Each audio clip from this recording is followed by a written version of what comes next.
নেপালের নির্বাচন, বাংলাদেশের নির্বাচন এবং গণ-অভ্যুত্থানের প্রেক্ষিতে আপনার যে প্রশ্ন, তারই প্রেক্ষিতে যদি সংক্ষেপে বলি, নেপালের নির্বাচনে গণ-অভ্যুত্থানের যে প্রভাব, তার থেকে বাংলাদেশের নির্বাচনে গণ-অভ্যুত্থানের প্রভাব বেশি এবং সেটা নিরঙ্কুশ।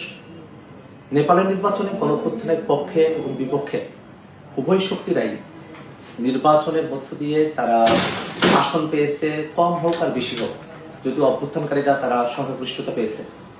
কিন্তু বাংলাদেশের প্রেক্ষাপটে যারা অভ্যুত্থানের বিপক্ষে ছিল তারা কোনোভাবেই এই সংসদেই তারা আসতে পারেনি। এবারের যে সংসদ, এটা পুরো মাত্রায় অভ্যুত্থানের পক্ষের শক্তির সংসদ। যারা সরকারি দলে আছেন বিএনপি, যারা বিরোধী দলে আছেন এনসিপি, জামাত ইসলামী এবং অন্যান্য যে ছোট দলগুলো আছে, তারা সবাই 24-এর অভ্যুত্থানের সময়টাতে অভ্যুত্থানের পক্ষে তারা ছিলেন।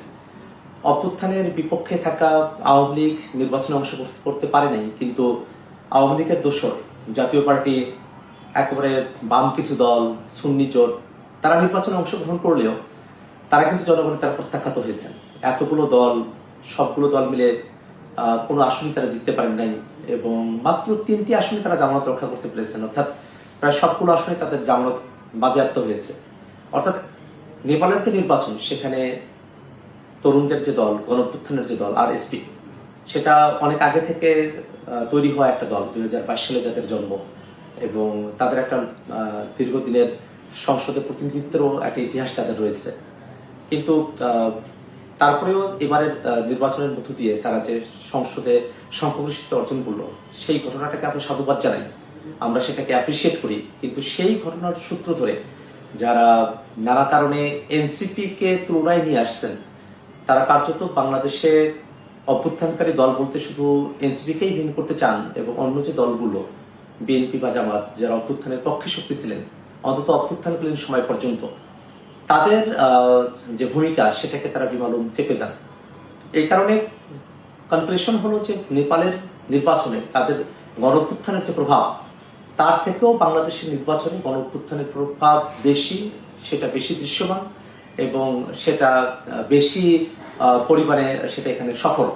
কারণ এবারের এই বাংলাদেশের 2025-এর যে 26-এর যে নির্বাচন, এই নির্বাচনে কোনোভাবেই গণ-অভ্যুত্থানের বিপক্ষে থাকা কেউ একটি আসনও পায়নি, কিন্তু নেপালে কয়েকটি আসন হলেও তারা পেয়েছে।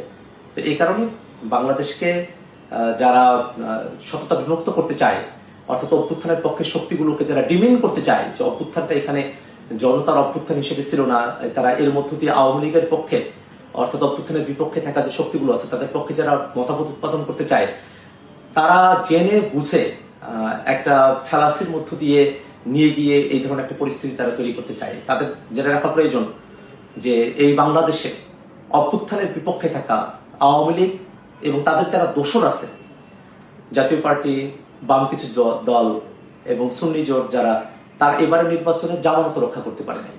অতএব অভ্যুত্থানের পক্ষ শক্তি বাংলাদেশের এখন সংসদে আছেন, যে 9টি দল থেকে সংসদ সদস্যরা নির্বাচিত হয়েছেন, তারা সকলে অভ্যুত্থানের পক্ষে ছিলেন এবং অভ্যুত্থানের শক্তি বাংলাদেশে জয়ী হয়েছে।